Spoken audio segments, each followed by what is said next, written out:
You had to pretend like everything was great, everything was awesome, that you were good to go, you couldn't wait to get home to your family, which was true. But if mortars are still coming in, attacks are still happening, you're still putting on your Kevlar and your gear, and you're running out to fighting positions, and you're still counting your troops to make sure they're alive, it's still real. So there is no, how do you feel? You know how to cope. You've been there a year. And you go from one spot to the next. You get shots. You get your dental checked out. You check out medical. It's pretty vague, to be honest. And then again, you're in this one room with what seems to be a psychiatrist. Do you have any problems? Any problems at home? I'd only been home a week. I didn't know anybody to this day that has argued with their wife in a week to the point to where they wanted a divorce. I got all these things going on. You know how easier it would have been for me if I could have been able to drive up to the hospital in civilian clothes where it wouldn't have been against my career and say, hey, look, my wife told me she doesn't love me. How do I deal with this? How do I deal with someone who's been with me for a decade who says, hey, you were gone a year. I'm sorry, but it helped me realize I don't need you anymore. I wasn't sleeping. I couldn't sleep. And over in Iraq, I'd learned to abuse ephedra. And I don't think FDA even approves it anymore. But it was these pills that had ephedra in them. And when I got back, they're gone. The government had taken them. So now I'm coming off 2 years almost of abusing 200 milligrams of ephedra every morning to nothing. That started bothering me. I couldn't sleep.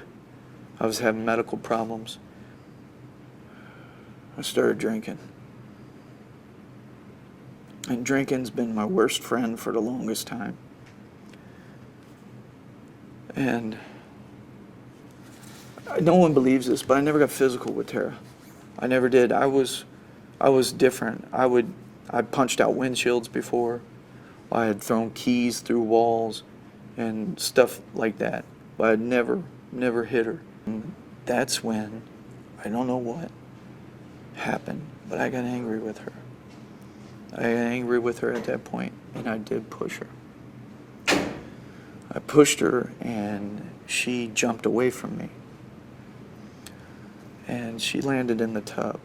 And this is, I've never told anybody this. This isn't even in the court transcripts.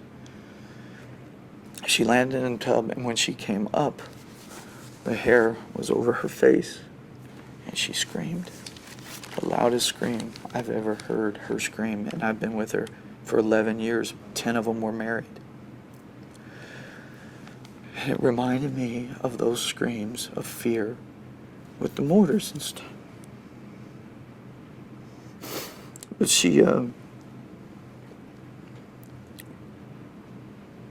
I grabbed her, and she bumped her head bad. And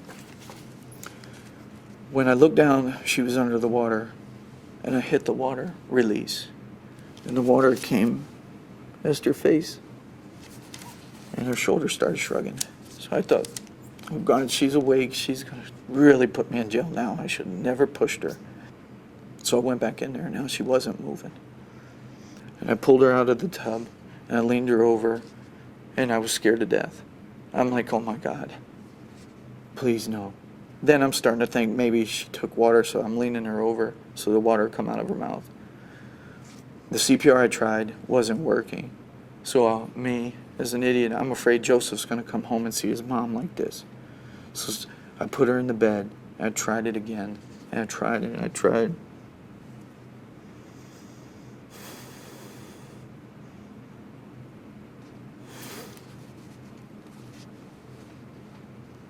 I know if I wouldn't have gone over there,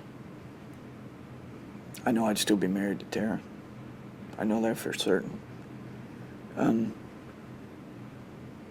My reaction to her screaming and the way I felt and the way I do now when a door slams or when I hear somebody yell, the pins and needles that I still feel, that shock, that the way my hands will tremble, and people will say, "What is wrong with you?" They don't know what I've experienced. I mean, I'm not justifying it, but I didn't have time to adapt to anything. Just boom, one right after the other, things fell apart in my life. Everything that I thought I was, everything that I lived for a decade, gone, everything.